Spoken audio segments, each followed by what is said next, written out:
The first time I had a conversation about wearing a protective style with my boss because of my past. I had had this conversation with a white man before who was my boss, right? And I knew how it ended back then. So then when I brought this conversation to my new boss, I had a plan. I wrote it down. I had like backup options of responses. Like it was like a full-on research paper to ask if I could wear my natural hair. Like, who does that? Black hair has always been political because it's marked as black.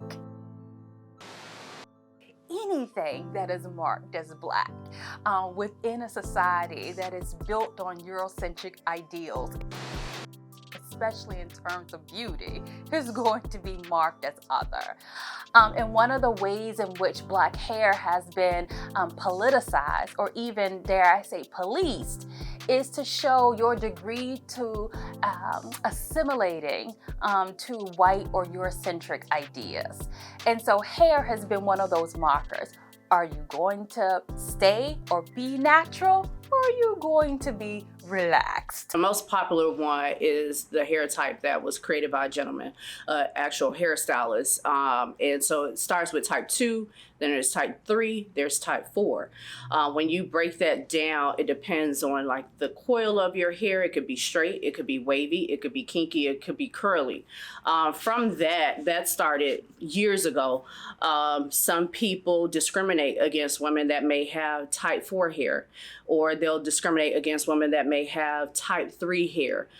So do I agree with that system? Not completely, because of what has become of it. And it goes back to that question of good hair versus bad hair. I feel like, me being 4C, this is like the kinkiest style hair you can have, the tightest coils in your curls, and I feel like that's usually deemed bad hair because, again, it takes a little bit more to manage versus, like a 4A or 3A. You have a less tight curl pattern, and, people see that and immediately like, that's beautiful, or that's this, or whatever.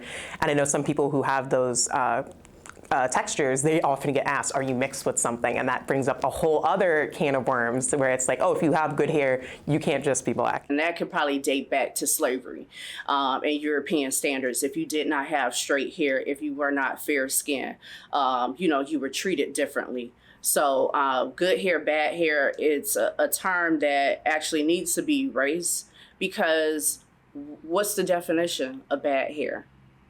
What is it? Most people can't define that. We have statistical studies that tell us that light-skinned, straight hair persons have more socioeconomic mobility. And this is, again, not by just thinking about that alone, but thinking about how we structure whole institutions to value and privilege particular kinds of bodies. For work, it's always been, you have to come polished. And the main thing about TV news is consistency. You want the viewers to see you looking generally the same way every single day. And so that's kind of always been the standard. I would say, aside from, the straight hair, now it's definitely evolved. A lot of the times women found themselves having to put perms in their hair, relaxers, slicking it back in any way, changing your dialect, code switching. I can go down the list. But a lot of it is because it's a system that hasn't changed yet, and anything that looks different is threatening. When we're saying in a workplace or in other places that no, you cannot wear your hair in this particular way, you must conform to a Eurocentric standard of beauty, of course that is a marker of discrimination. When we sign up to do this job, when we sign our contracts, or when we say we want to be a journalist, we know we're subject to all types of discrimination, or subject to all types of scrutiny. That's fine, because we're in the public eye. We're on television. That's okay. You can have your thoughts. However, when you are disrespecting a culture, or when you are tearing someone down because they're truly being themselves and their true authentic selves, that's where things get a little blurry. The first thing people see when they see you is you. They see your face, they see your hair, they see your clothes, they see your posture. So how are you presenting yourself? I think you can have locks, you can have braids, but are you professional? And there's probably a very thin line where people believe that you can't have both professionalism and a personal style. And I think we've kind of stepped into an era now where that's being dispelled. You can have both. When I was growing up, I really didn't see a lot of people that looked like me. Of course, I had like Wanda Starks, but even her, I do remember a period of time where she went natural, and then shortly after she went right back to a relaxer.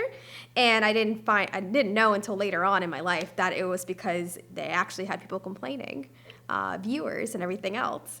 And that's a complete, like, unfortunately common theme for a lot of Black women that are on air, that if you wear something that is out of the norm, different colored braids, dreadlocks, if you shave your hair, it's almost like, oh, get that girl off air. She looks unprofessional. I've received an incredible amount of emails of people when I first started wearing my braids, or even most recently, I just did a speech to some high schoolers, and I opened it up by reading 4 emails that I got during Black History Month as it related to people attacking me for my hairstyle that I currently have right now.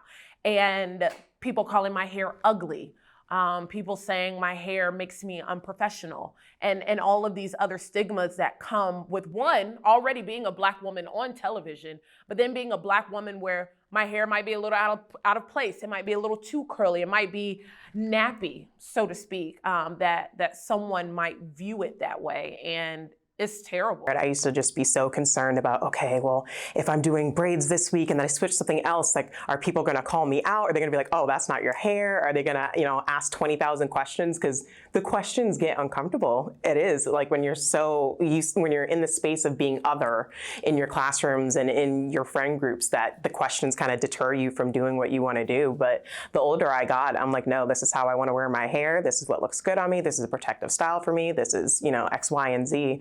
So I've kind of been able to let go of some of the thoughts or the questions, and it doesn't matter because it's, what I got to look in the mirror every day and deal with. When you choose, and we use the language of going natural, as if there's something to return to, but when we choose to actually disavow or reject the standards, the Eurocentric standards of hair imposed on us, it is as if we're saying to the dominant culture, we are good as we are. Well, my first job was actually in Charleston, South Carolina. And that's a town where a lot of racism still exists to this day. It was very hard. I was the only Black reporter at that station with the only Black female photographer at that station.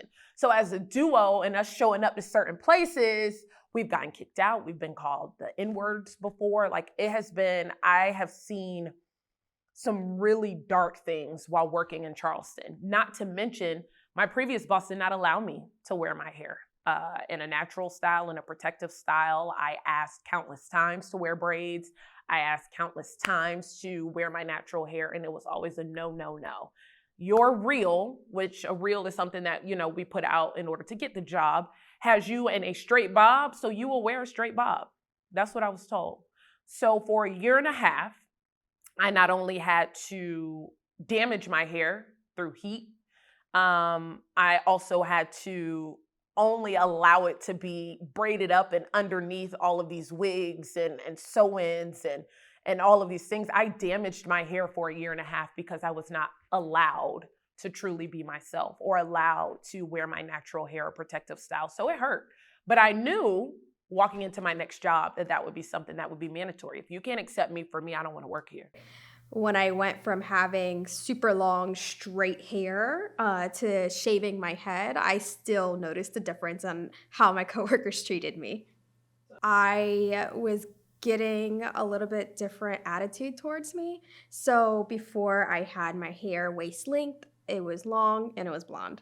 So I feel like I was approached a lot differently. As soon as I shaved my head, all of a sudden it was like, oh, Christina always has an attitude. Why are you being aggressive? I feel like you're no longer a team player. And it was weird because it was all these little microaggressions that I hadn't experienced in my 3 years there, all of a sudden starting to show up. There were times where if I couldn't get an appointment with my stylist, I wouldn't want to go to work because I wouldn't feel confident and I wouldn't think that I was looking presentable enough. And then that impacts your performance because you're not confident. You're worrying about your hair. You're worrying about if you're going to say something. And, I had experiences in places that I interned where reporters wanted to go natural and they, came to work natural and were told, no, you need to do something with that. You need to tame your hair. It's taking away, it's distracting. So when you have those images in your mind, and if you're told as a reporter, if you want to get to the anchor desk, you need to look a certain way, then you feel a pressure to maintain a certain appearance because you think that you're going to be held back if you go otherwise. The first time I had a conversation about wearing a protective style with my boss because of my past. I had had this conversation with a white man before who was my boss, right? And I knew how it ended back then. So then when I brought this conversation to my new boss, I had a plan. I wrote it down. I had like backup options of responses. Like it was like a full-on research paper to ask if I could wear my natural hair. Like who does that? Do white women have to do that? Do they have to come in with documentation and proof of why I need to do this? But I did. I had basically a full-on presentation to sit down and ask my boss if I could give my natural hair a break and wear some braids. I think it's important, though, in your newsroom, not to just have people on air, but to have people behind the scenes. Because if you have no one that I can go in and talk to and say, okay, hey, listen, I'm going to change my hair up and I'm going to do this style for, the next few months, or I'm going natural. If you don't have anyone that understands what that means, then I think a large part of it is when there's a lack of understanding, when you use these terms, they're like, so what exactly are you doing? What does that mean? And so that points to the need for diversity in the newsroom. When we talk about diversity, equity, and inclusion, a part of that is making sure that you're bringing your authentic self to the job. When you're able to come in focused, you're results driven, and you're able to produce the work, there's less attention put on, what you wore today versus what you're doing to get the job done. The Crown Act is important because it is yet another written law that is speaking up against discrimination regarding BIPOC individuals. Sometimes it's like if it's not in writing, then it doesn't count or it doesn't exist. So my name is Orlina Nwaka Blanchard, and I am one of the co-creators of the Crown Act movement, a legislative movement to outlaw hair discrimination in the U.S. In May 2018, the Supreme Court essentially dismissed hearing a case, refused to review a case of Chastity Jones, who was a young woman who was made a job offer, asked to cut her locks that she had been growing for years. When she refused, the job offer was rescinded. So now you're denying someone livelihood because of your perception of, the level of professionalism of their hair, or whether their hair is worthy of that particular job opportunity. And Chastity Jones was one of those stories that was really prominent, that we saw and recognized that this really was a prevalent issue in the workplace. Current anti-discrimination law under the protected class of race doesn't actually define race, because race is not genetic. Right? It's not biological. It's actually a social construct that has been built into the fabric of this country and into the laws of this country historically. So what we sought to do was extend how race was defined according to existing anti-discrimination law. And what we did was amend existing anti-discrimination law to ensure that the definition of race included hair texture and protective hairstyles as a definition of race. And what the legal team could show is that natural hair is so indistinguishable from race that it's basically the same thing in terms of how it's treated or perceived. And so we actually have done research on behalf of the Dove brand that shows that Black hair is 2.5 more times likely to be perceived as unprofessional. That means people are treating you, looking at you, talking to you, treating you differently. But then when you're passed over for promotion, when you you're in a job interview and somebody tells you early on in the interview, you haven't even gotten the job, but they let you know that there's a grooming policy you should be aware of if you're going to continue to interview or make progress through the interview. And so those sorts of things not only have an economic impact on us, especially as Black women, but Black people in general, but they have a psychological impact as well.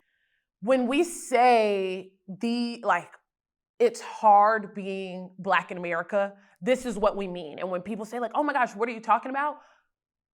Do you wake up and have to figure out and need a law to wear your hair and do your dry shampoo and all these other things? You don't need a law for that, baby, but we do.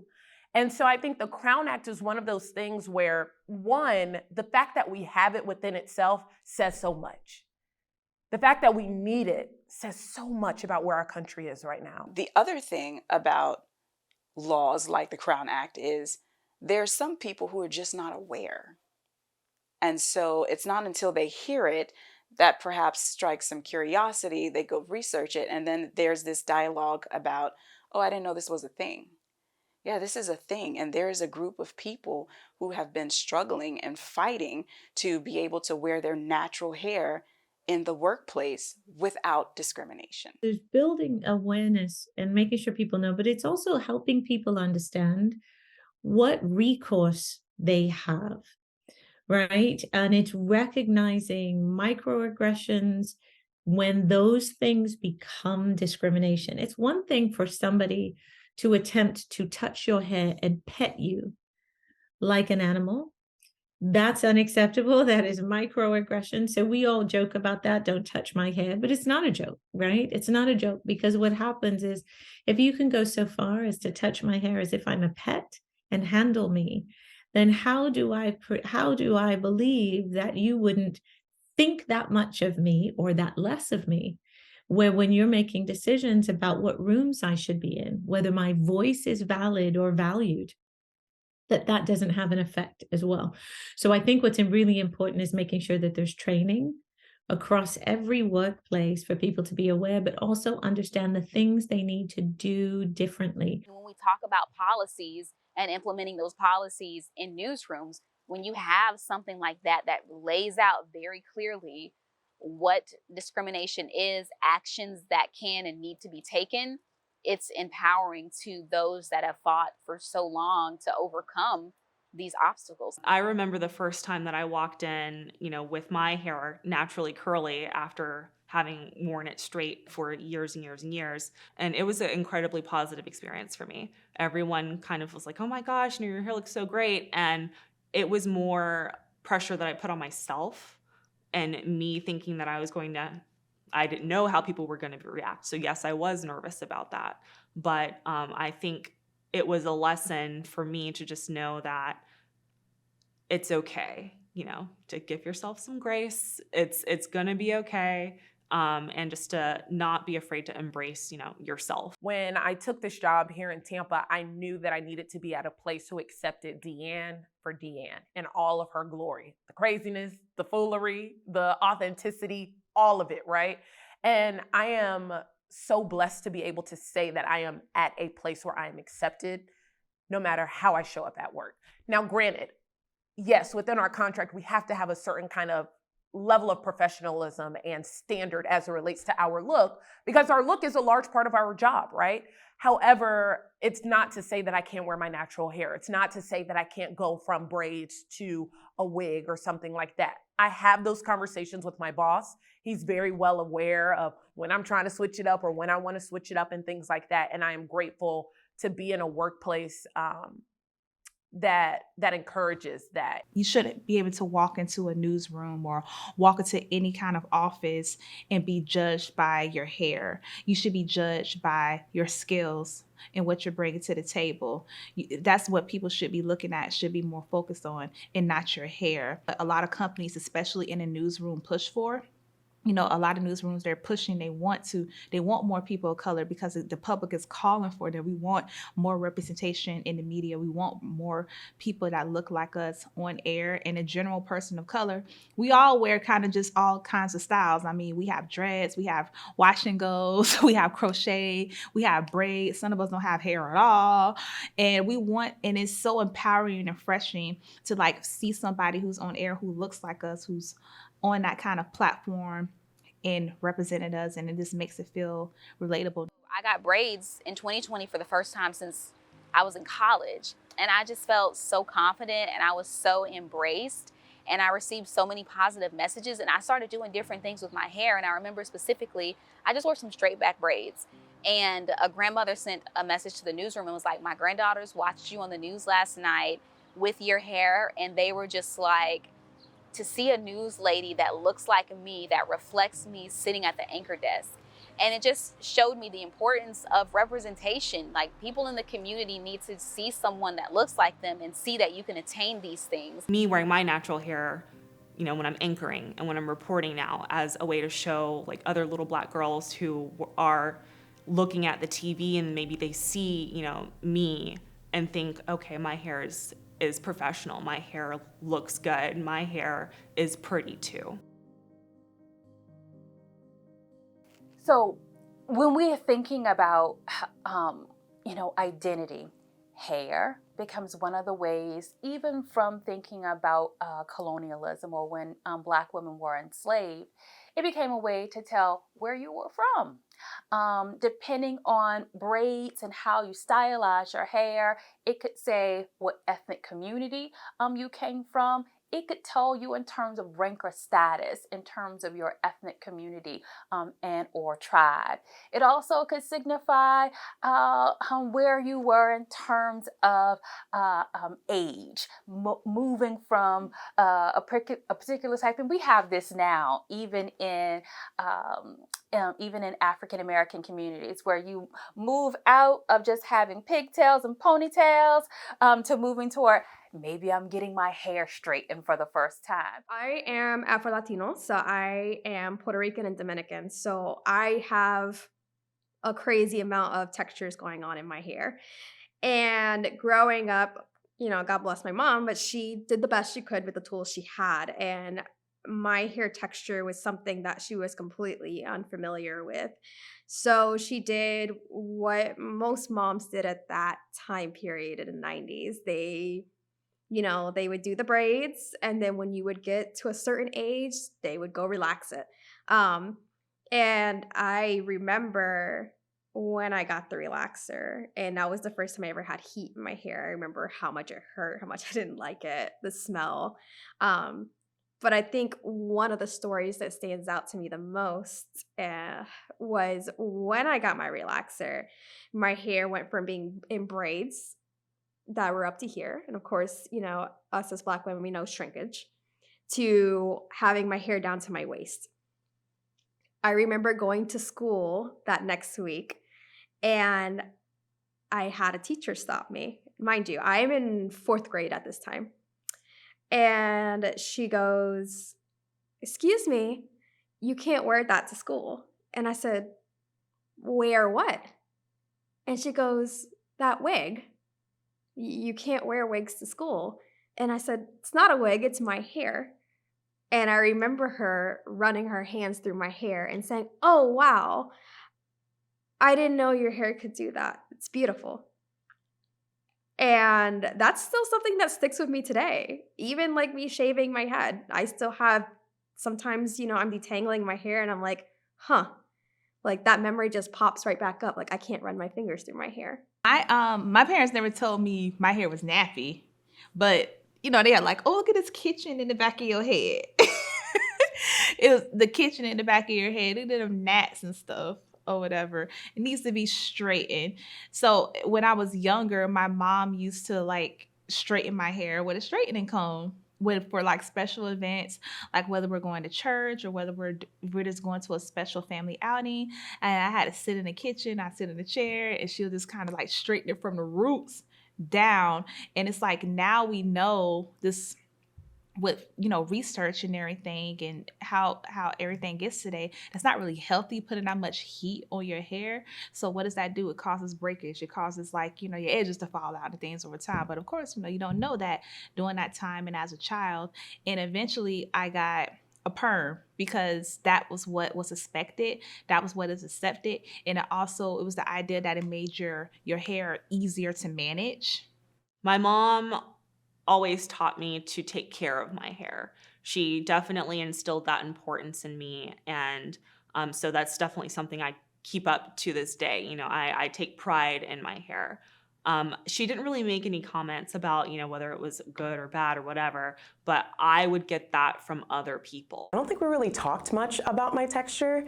I think it was just, all right, yep, no, you got nappy hair, you know what I mean? It's hard to manage. Like, I was very tender-headed as a kid, so I, cried with it being combed through, and you know how it is with kids. It's hard for them to sit still. It's hard for them to understand, so it just became easier to relax it. So I relaxed my hair from 5 to 6 up until probably 21, 22. I felt like my mom always tried to instill me with, you are beautiful, you are you, kind of embrace yourself, but just kind of from hearing from other people, things about black hair being unprofessional and certain styles not working out well. So that was all I was so nervous kind of going into the media field that I've gone into. I had a massive afro. So I am still natural to this day. I've never had a perm. I've never had a relaxer. I've never had chemicals in my hair. My mom was very big on that. And I had a lot of hair. So she was always like, there's no reason for you to have a perm or anything like that. So what did that mean for me? I sat on that kitchen floor and got that hot comb to my head. I still have ear burns. I had burns on my forehead from when it would get too hot and things like that. So for me growing up, my hair was often very different. There were periods of times where I was actually bullied for my hair. And I didn't feel beautiful coming to school in an afro. And I remember that's kind of where the braids came into play.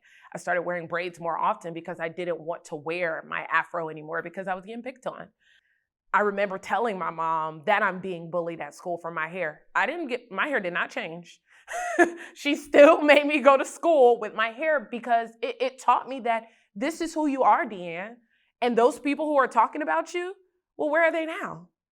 And look at what you're doing now, So a parent's love and guidance and their being able to nurture their child to love their hair will go a very long way. Because the reason why I'm able to even sit here and be proud of the hair that's coming out of my head or be proud of the protective styles that I wear on television for thousands of people to see every day is because of the confidence that my mother instilled in me when I was a child.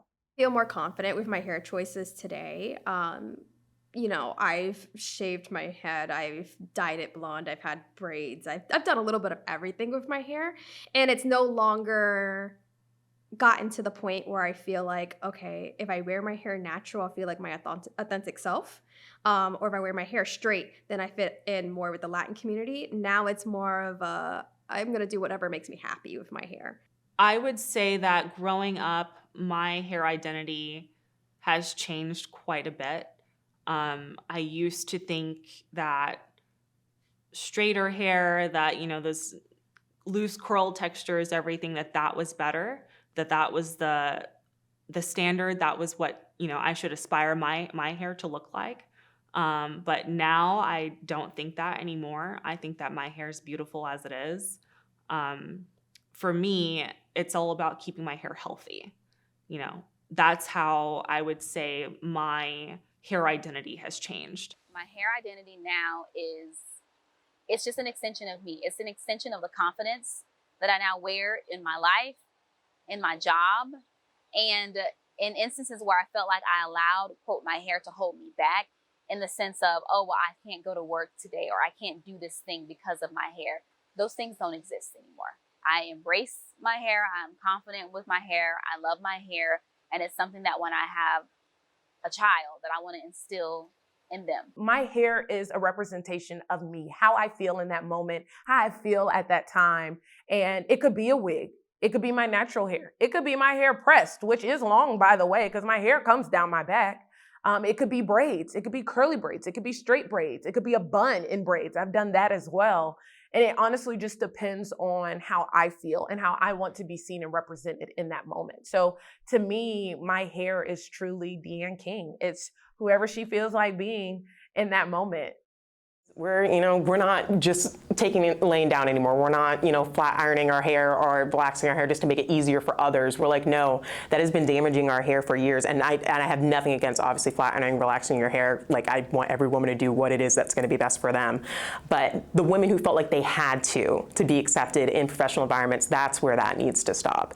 And I feel like now we have people who are speaking up and saying, no, like, my hair is professional. No, this is a great style. This is a protective style. This looks great on camera. I'm going to continue to do it and show little girls at home that they can too.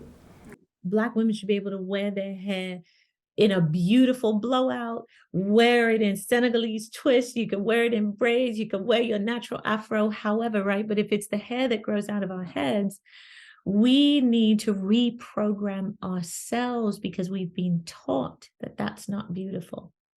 And we have to tell ourselves and remind ourselves and reclaim our beauty and the beauty that we've always had, which is, I think, for all those in media, there's a new opportunity and a new day because we're seeing more and more women in front of the camera wearing their natural hair, wearing protective hairstyles, but also encouraging others to do so. So I would just say, turn to your sisters who support you, who are doing the same, who are paving the way, have the courage to do it.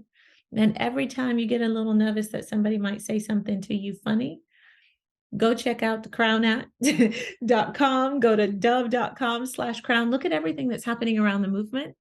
And the legislation now is in 20 states, which means legally you have the right to celebrate it and you have recourse if anybody tells you otherwise. Black hair is inspiring. Beautiful. Versatile. Unique. Powerful, resilient, Brave. Dynamic. Black hair is professional. The cultural trends of Black women basically move everything. So Black women are seen as trendsetters, and hair is also one of those.